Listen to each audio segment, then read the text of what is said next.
Kolbrin Bible, Book 6, Book of Morals and Precepts, Chapter 41, Bad Temper, NPR 41:1.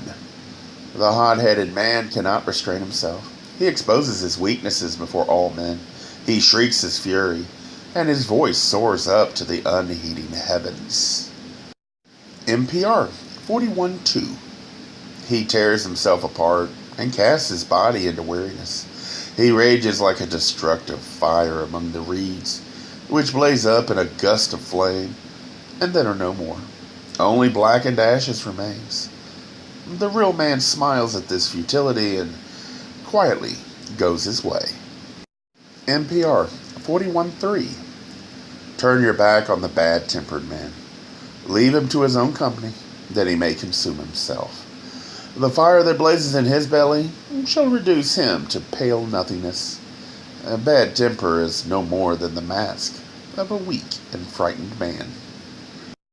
NPR 41:4. Akin to the bad-tempered man is the rash man. Engage not in any undertaking with him, or you will be left to carry its burden. NPR 41:5. In its fury, the whirlwind hurls down trees and destroys the places of cultivation. In its convulsions, the earthquake tears open the land and destroys the works of men. Such is the likeness of the hot-headed man, who in his rage wrecks the peacefulness of his surroundings. NPR 41:6. Consider the extent of your own patience and forbearance. Has your temper been tested in fires of provocation? You have turned from the rage of the lesser man, but have you considered yourself under his provocation? Let his futile raging be a warning to you that in the time of temper's trial, it shall remain before your eyes. NPR 41:7. Remain passive when the waves of passion seethe within you.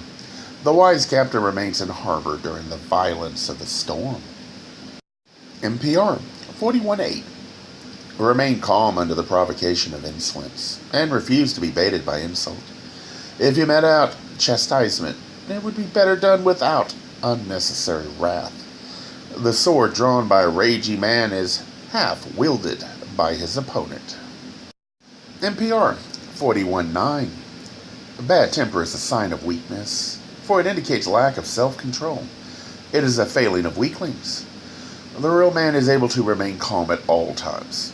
But if, when pushed to extremity, the bounds of wrath are broken, then there is no better time for departure. NPR 41:10. If the fires of bad temper rise up hotly to consume your heart, walk away and quench them in the quiet waters of solitude. The matter in hand can await a better day. NPR 41:11. An insolent man can provoke a weakling so that he will consume himself in words of fire, but in the wise man he kindles not, but disdain. NPR 41:12. The floodwaters of bad temper rise in the mountains of weakness and folly, but they drain away into the seas of remorse and regret. NPR 41:13. Let he who so desires consume himself with rage, for bad temper is as useless as the waves of the sea without wind. The wrathful man rides a mad horse and is carried to destruction.